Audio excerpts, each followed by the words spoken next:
guys, this is Doug Bruner, and this is The Toast, and I am very fortunate to be here today with Gary Thompson.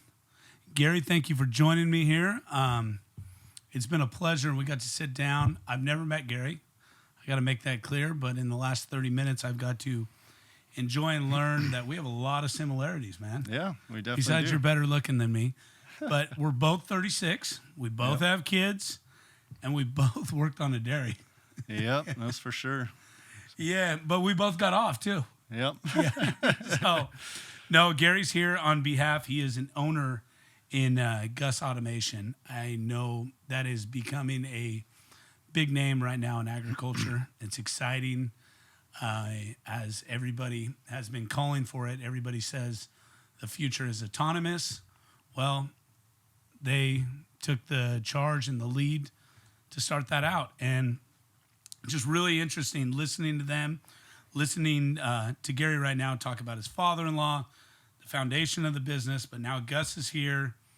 I'm sure they are here to stay because they've been doing this longer than anybody, but this has been in the making for about 5 years, maybe a little longer. Yeah, actually a little longer. It's 2014 when the prototype machine was first built. Okay. So, yeah. Okay. So, but Gary's story started a little different than he was not just woke up one day and started GUSS. He was born in Arizona. Correct. Yep. He was on the, were you on the dairy your whole life? Yeah, so born and raised, grew up on the dairy, Okay. working out there with my family and with the cows, ever since I was very little. Okay. I feel you on that. A lot of Yep. shit high up to your knees, right? Especially, especially during the winter. Yep. Arizona winters probably aren't as bad. A little more mild. The summers were the bad part for Yeah. us. Yeah. So by far. I appreciate that. So if you did work on a dairy, even for part of your childhood, you were enslaved to it. Oh, yeah. But dairy is a great thing, and it teaches you a work ethic. So I'm sure what you've brought to GUSS has been probably pretty incredible. However, you go to Cal Poly, ag business, dairy science major. Yep. Same as me. I'm done with me, though. You meet Catherine, Yep. which is your wife. Correct. Right? Yep. You guys moved back to Arizona for 10 years. Yes, sir. Tell me what happened over that 10-year span and what transformed you to coming back to California. Yeah, thank you. So the 10 years in Arizona, a lot of fun. I mean, we started at 3,400 milk cows at the time, weren't farming any ground. We were buying all of our feed. Okay. And some opportunities came available, and we were looking to grow.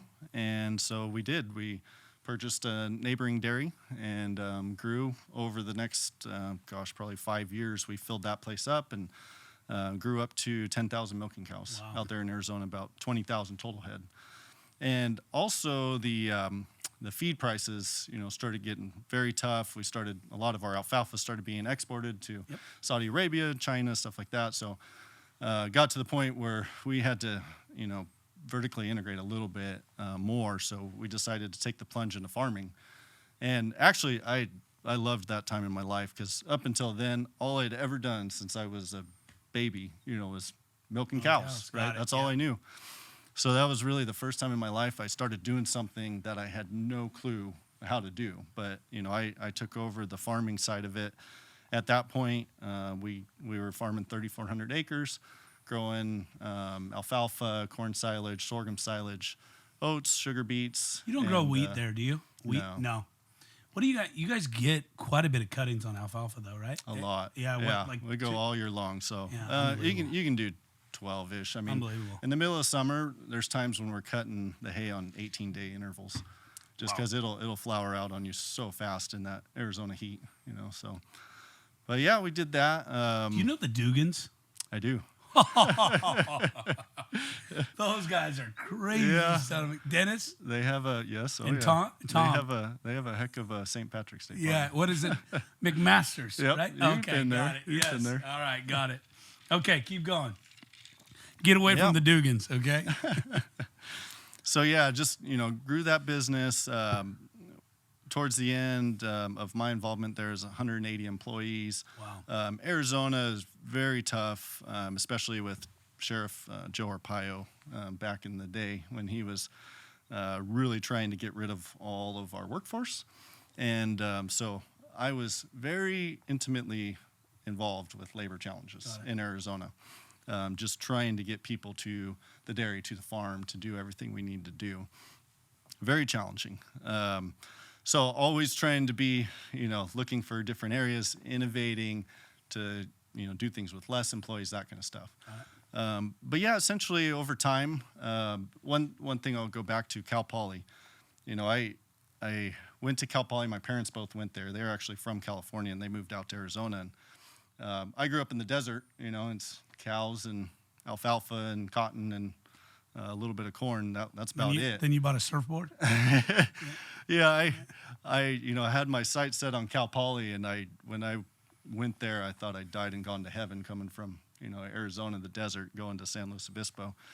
And really everyone, as you know, that goes to the ag school there, they're all from the valley here. Yep.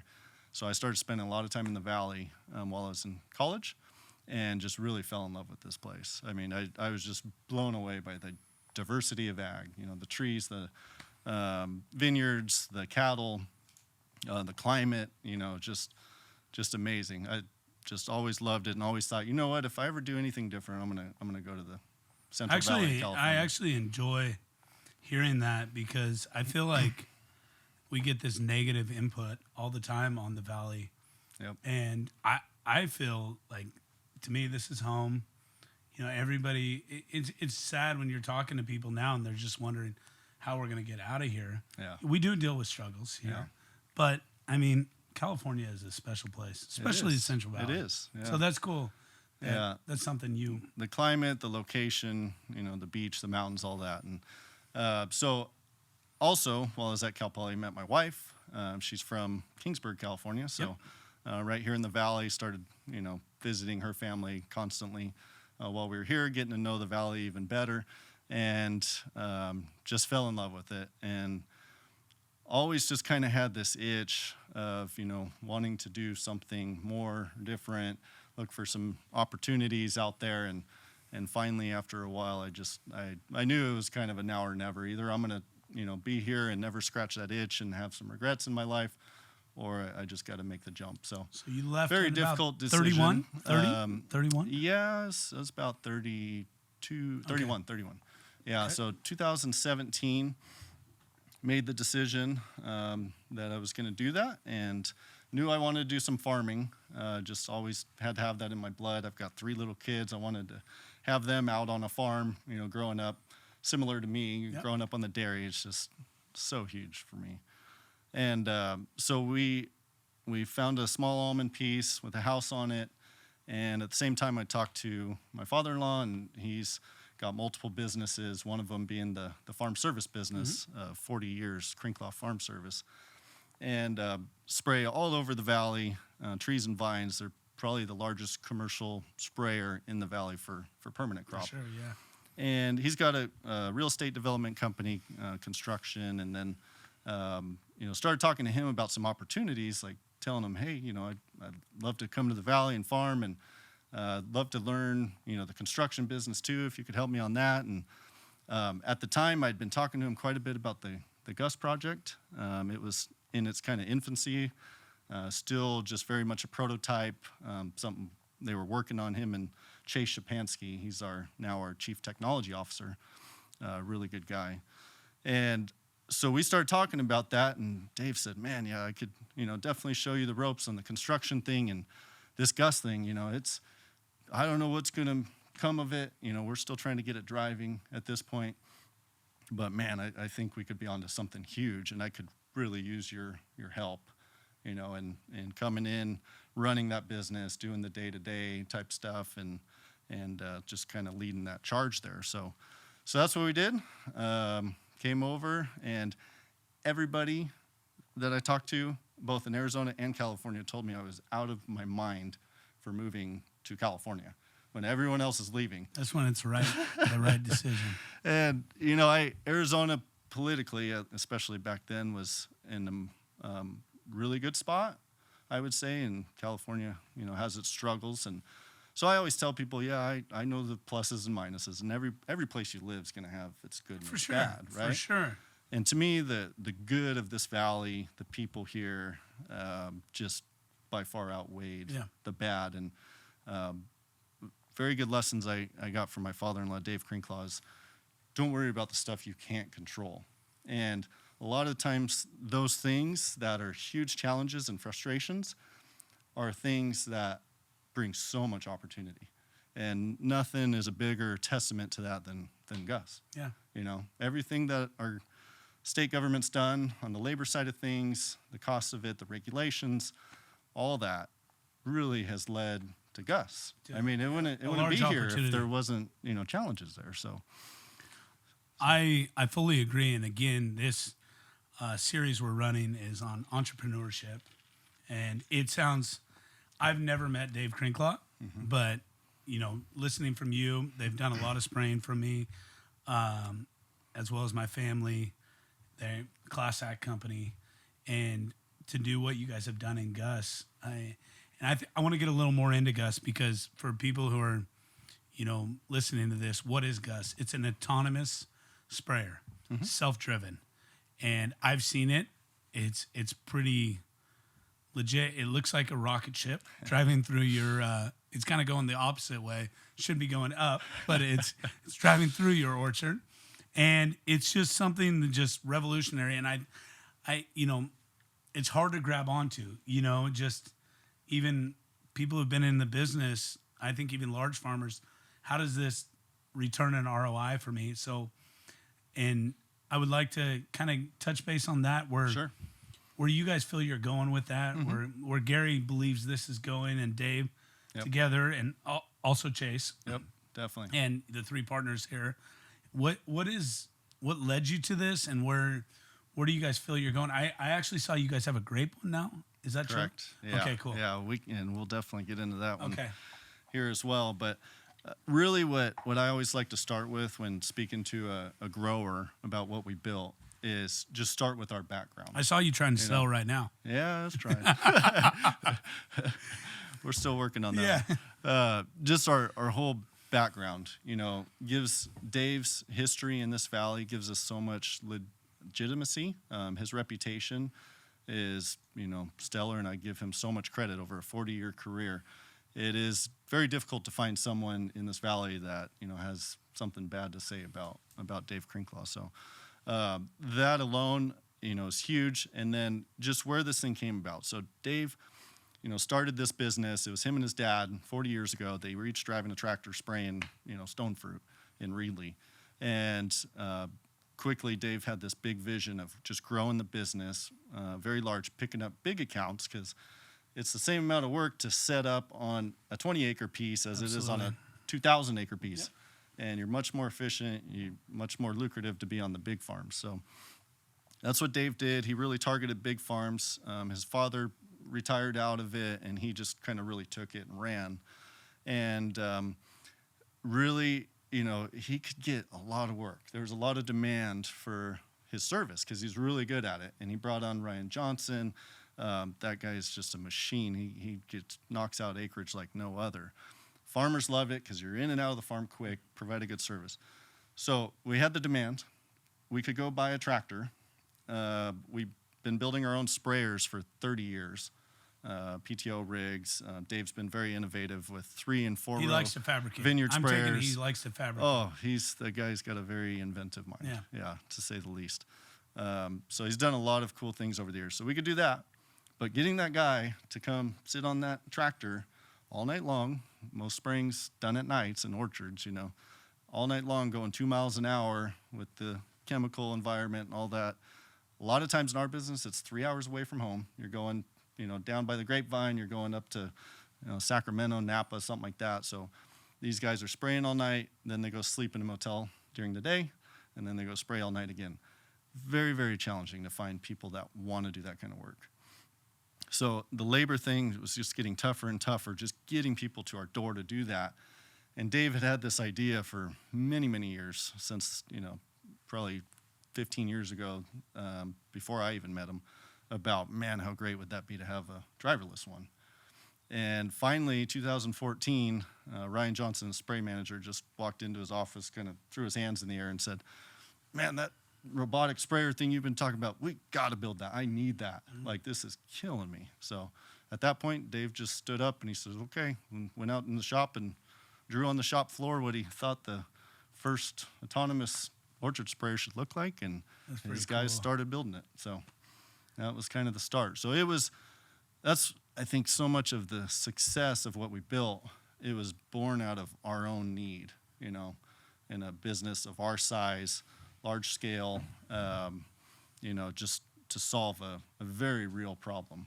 So that same problem is the same problem that almost every grower in the state's having, just getting guys to do this. Was there a point where Dave, or you guys' company, I guess, I build some of my specialty equipment, nothing like yours, where people in some of my custom businesses have asked to buy it, right?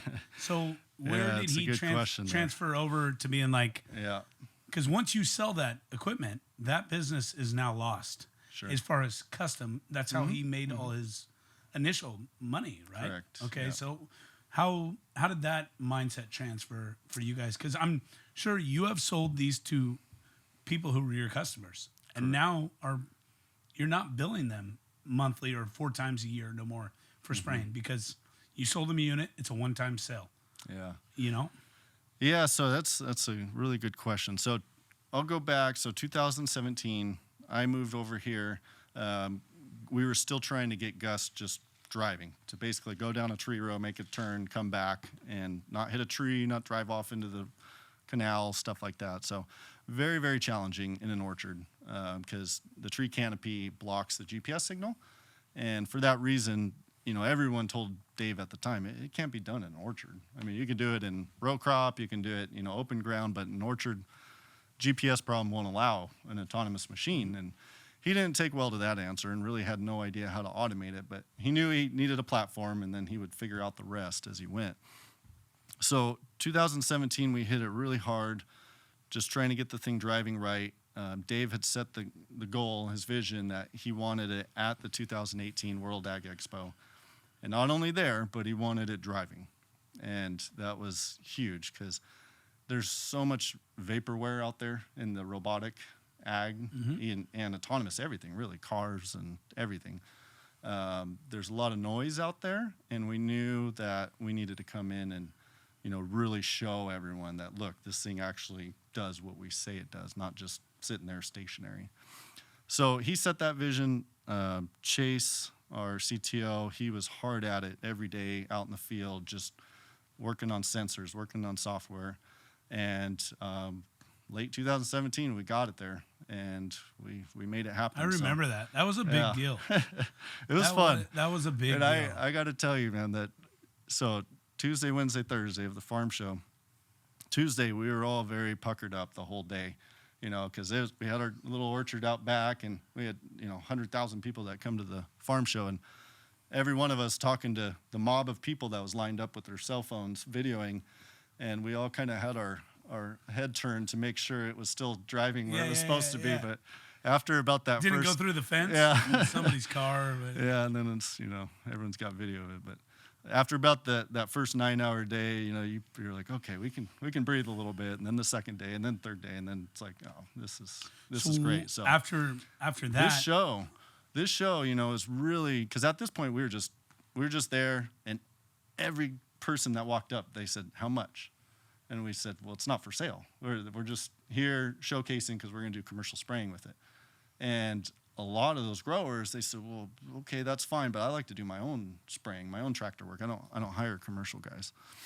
So, man, that amount of interest we got there, it was really an eye-opener to us, and it really got us thinking, like, okay, we have a huge opportunity here, and we need to really think hard about getting the manufacturing, outside sales, and not just doing it ourselves. So a different business philosophy. Yeah, and we actually, what we ended up doing, and I'll go back to your comment earlier about, how do you not scavenge your own business? We actually split this business off, GUSS Automation LLC, completely separated from Crinklaw Farm Service at that point, and built a brand new building in Kingsburg, started manufacturing. Beautiful building. Selling them.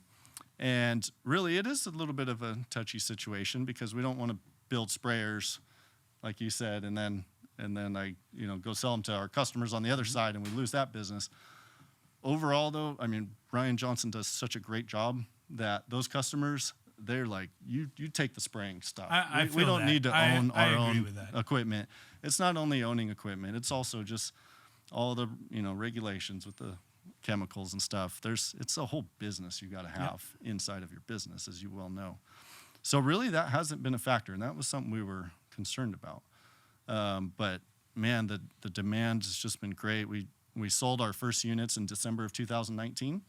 Okay. And these were guys that knew Dave's reputation very well, and they just signed up. They said, "Man, you guys are going to start selling these things?" Like, "Oh, just here's the order." So it was really good, and we didn't know fully. I mean, there's no real autonomous machines out there running on farms, so we didn't know what the uptake would be, but it's been very good. Been very good. I know people who have them, and they are just absolutely.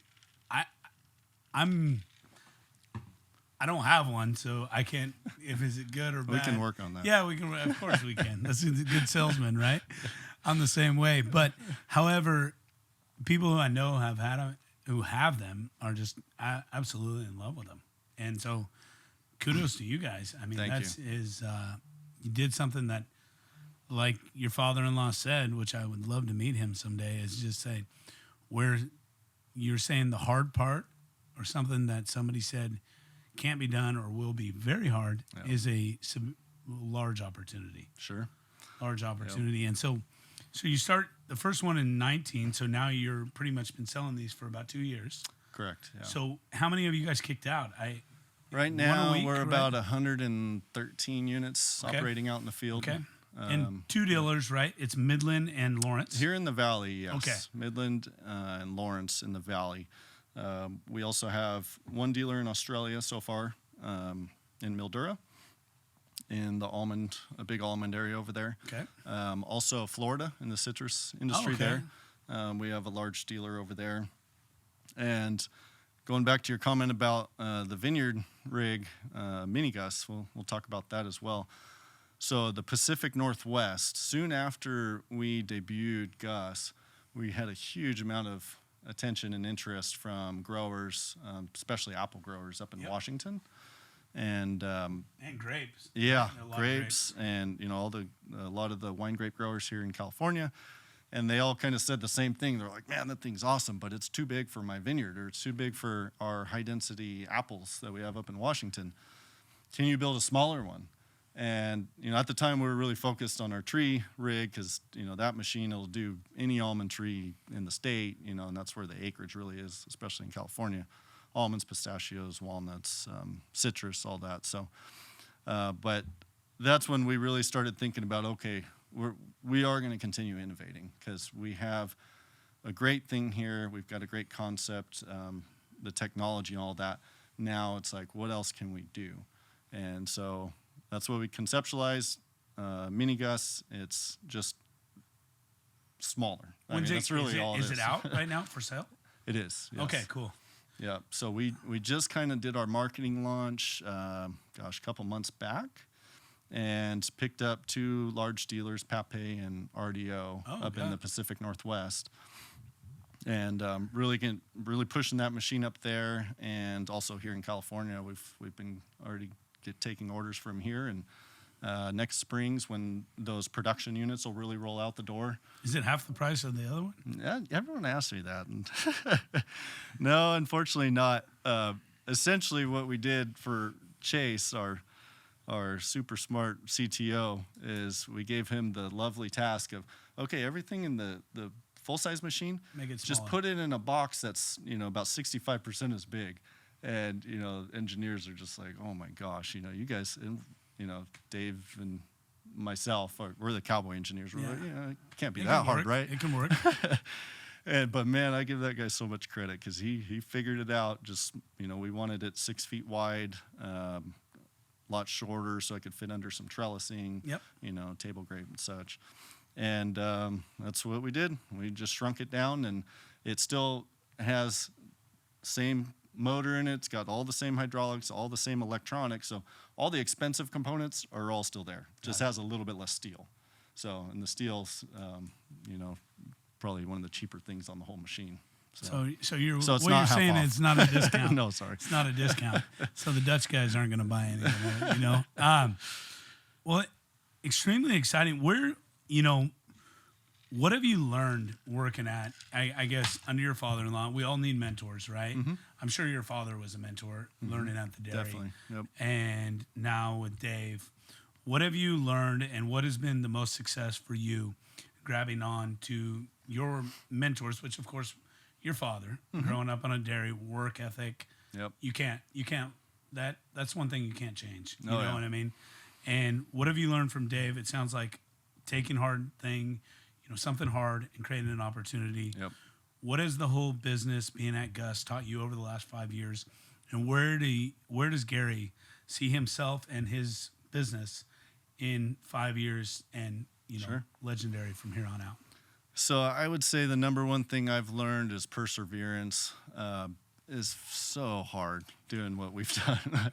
And every entrepreneur, I'm sure, will tell you this. They get in all gung-ho and excited about some idea they've got, and then they figure out how hard it is to execute. And just, you make one little gain, and then you get about 4 setbacks.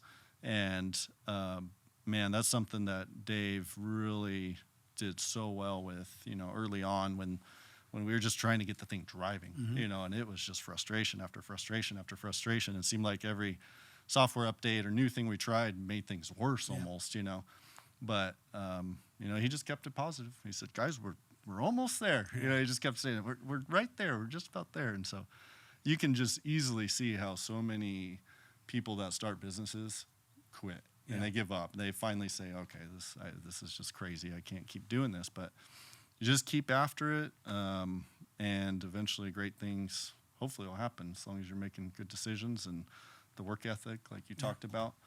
And there's definitely risk involved. You got to be willing to take some risks and Absolutely. put yourself out there a little bit. I mean, doing what we've done, having the first autonomous machines sold. There's other autonomous companies out there that a lot of them doing it as a service. We'll tell you from experience that's much easier because it's all under your umbrella. You can kind of hide your warts to a large degree. But once you actually say, okay, it's ready, here it is to a grower, it better be very, very good. Yeah. Because they're not going to put up with a bunch of. I'm sure you've BS, had some difficulties, right? Have you had a few difficulties out in the field? With Yeah, the machine? we've had our challenges, and really everything there. And this, so much to my background, being in the dairy business, and you can attest to this. When you are in a business that operates 24/7, 365, I kind of put my foot down early on with my team. I said, guys, we're offering 24-hour support every day of the year, from the phone, go out in the service truck, whatever we got to do. Because these guys are running at night. We have guys running in Australia, Florida. I mean, we've got to be at the phone all the time. And as a dairyman, there was no bigger frustration. The milk pumps go out, Yep, milk pump goes out, vacuum pumps down, the feed truck, Yep. tractor breaks, whatever it is, and you call, and you don't get an answer. And how do I milk cows? How do I feed my cows? That kind of stuff. So those services that are actually really good, answer the phone, come out and fix things, that makes the world of a difference. And so that's what we have done since the beginning. We're not always perfect, but we try really hard. And now our dealers too, we have aligned with the correct dealers that are going to do the same thing. And, we're still there as well. And, Michael Carr? I do. He's got my machines. Yeah. So he's the one who told me about it. Is he? I watched him Okay. out in the field running in El Nido, and I was like, this shit's pretty cool. So Mike Carr, I love that guy. He's the first guy that bought one GUSS. And, he called me pretty early on. And he said, man, you guys are selling these things now? I thought everyone told me it was just you guys were doing it as a service, and that was it. And I said, no, we are. We're selling them. He says, okay, send me a quote for one. And I said, you mean like 4 or? Nope, one. Just one. I just want to try it out. I'm like, really? Okay. Because up until this point, everyone had always told us like, it's got to be the big guys, and that's what we figured too. And it only makes sense because if you need to have one guy sitting there monitoring it, he might as well be driving the thing, right? Well, Mike, he opened my eyes early. He said, look, Gary, He says, I'm doing all my own spraying right now, and I hustle. And if Yeah. you know Mike, Yeah. that guy hustles like no other. He says, I'm doing my own spraying. I run my load out. I drive over to the pump. I mix materials. By the time I get back to my spot and turn the fan back on, it's 45 minutes every time, if not an hour. Yeah. He says, with Gus, I'm going to let it spray. I'm going to have my pickup pull in a bubble trailer. I've got the laptop in there. Gus is spraying. I'm going to go mix into my bubble trailer. And then I'm just going to wait for it to come back, stop for its refill, load it, 3 to 5 minute refill. He talks very send highly it of again. And he says, I'm going to double my acreage every night, even though it's still one guy, one sprayer. But he ordered a couple more, right? He did. So he ordered a second one.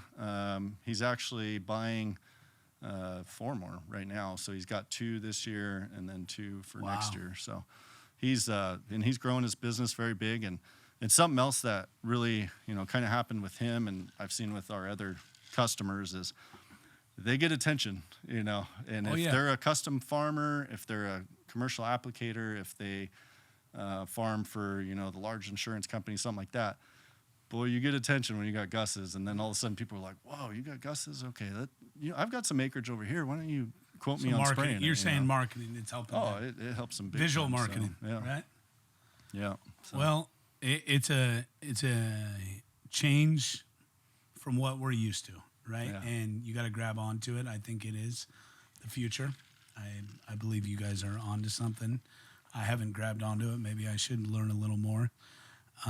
But today was a pleasure learning from a young entrepreneur, 36 years old, running a very large company and growing it. It sounds like demand hasn't stopped. I don't see it stopping at all. Yeah, it's honestly been really good. So yeah, we're looking at doubling production here in the coming months because our backlog's getting too far out there. Wow. I mean, we've got a huge demand, and we're just at this point can't build them fast enough, mainly because of the supply chain problems. Yeah. Just sourcing the components we need to put them together. But we're working real hard on that. So how somebody listening today, how do they get a hold of Gus, and how does the process go if they want to get one of these or try it out? Or Sure. So yeah, anyone here in the Valley, like I said, Midland Tractor and Lawrence Tractor are 2 dealers here in the Valley. So definitely reach out to them. And outside of that, our website's gussag.com, GUSSAG.com. I probably should say too, people ask all the time, what does GUSS stand for? That's Global Unmanned Spray System. So that's what it stands for. So, but so yeah, gussag.com. You can get on there. Reach out to me, gt@gussag.com. Anything. We'll be happy to give you the tour of the facility and that's pretty cool. give you a demo, whatever you want. So. Well, Gary, I want to thank you very much. What a pleasure, and I want to cheers to you at the toast. Cheers. And thank you very much. Pleasure to meet you, man. And we're out. Thank you.